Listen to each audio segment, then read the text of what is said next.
Thank you, and good evening, ladies and gentlemen. Parishioners of this district may have read in the paper that a CD-ROM containing the electoral roll for No. 1 district was left in the computer room in the States building recently. I want to assure you that this had nothing to do with me. My copy of that information is where it should be, at home, with the hard copies of the list, where no one can copy it or forward it or otherwise play around with your electoral information. How did it get there, I hear you wondering? The answer, of course, is the JDA. As they are fielding a candidate in this election, they have access to the electoral roll. Deputy Southern, who I think heads up the JDA, except at election time, curiously enough, has been working very hard on party business, including on the manifesto for this election, and that's how your electoral information came to be lying on a desk in the States building. But you should just be thankful it wasn't lost in the Royal Mail. Now, to be honest, I haven't met many people so far in this campaign who have told me they support the JDA. I did meet one, however, who said that while he thought I was a fantastic constable who's done so much good for St Helier, they wouldn't, of course, be voting for me, but for the party. A party that's putting forward an untried and untested candidate for constable, a party that thinks that the best interests of the island's major parish will be served by electing someone who hasn't yet been a deputy for the parish, and of course we have 10, and who, as far as I know, hasn't attended a parish assembly or even spoken at one. Do you want the JDA running the parish of St Helier? I don't think that you do. While I occasionally find myself voting on the same side as Deputy Southern and Pittman, my job is to represent the best interests of the parish in the States, and if that means supporting the Council of Ministers from time to time, especially when they're offering the parish money, then I can do that without feeling disloyal to any party. Several of the pledges Mr Aaron has made so far in the hustings will cost ratepayers money. They will force up the rates that you pay. I've shown that a combination of good housekeeping in the parish and fighting the parish's corner in the States brings parish rates down. My pledge, if re-elected, is to continue to bring rates down. Indeed, I'm quite happy to stay in office until St Helier ratepayers pay the lowest rates in Jersey. I know it can be done.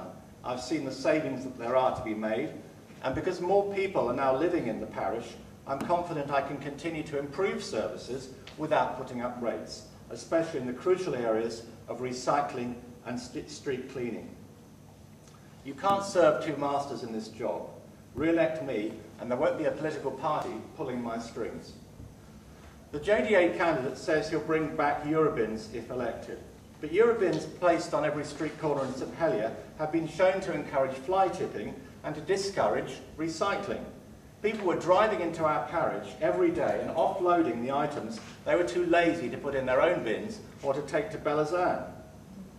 It also cost the parishioners more in refuse collection and in clearing up the mess made by seagulls. Now, I've consulted parishioners and businesses and have found that so long as people are given a solution to their refuse collection needs, they understand that simply putting out more and more Eurobins is not the solution. Yes, we are going to introduce half a dozen recycling centres in the coming year that will complement the one already being run at Belazan by the States. But we're not going backwards towards costlier and less green strategies favoured by the JDA. In Havre des Pas, we have tried the first curbside collection in Jersey that's included kitchen waste.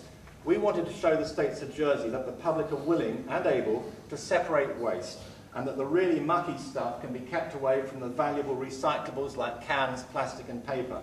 The trial has been a success, and we're now working out what combination of curbside collections and recycling bring banks will work for the whole parish.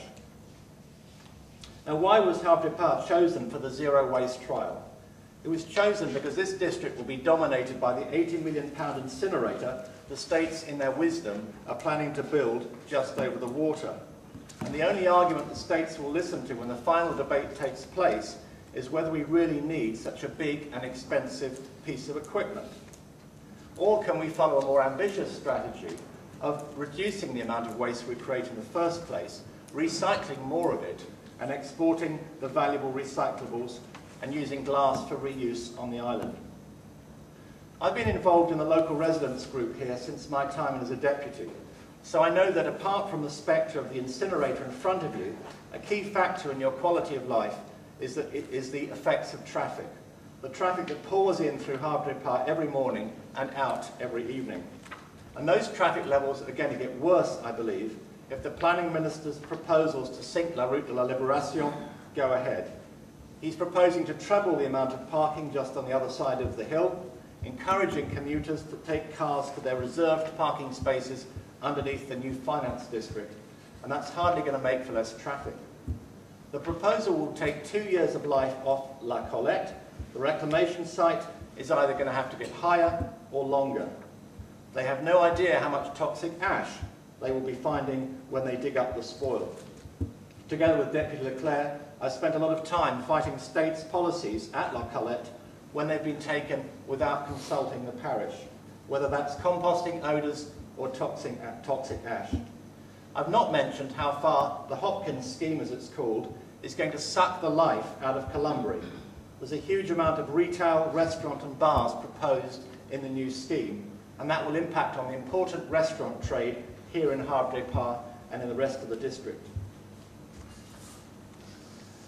Under my leadership, the parish has taken over responsibility for residents' parking from the states, and we have new schemes on the drawing board, including a residents' parking zone for Havre Park.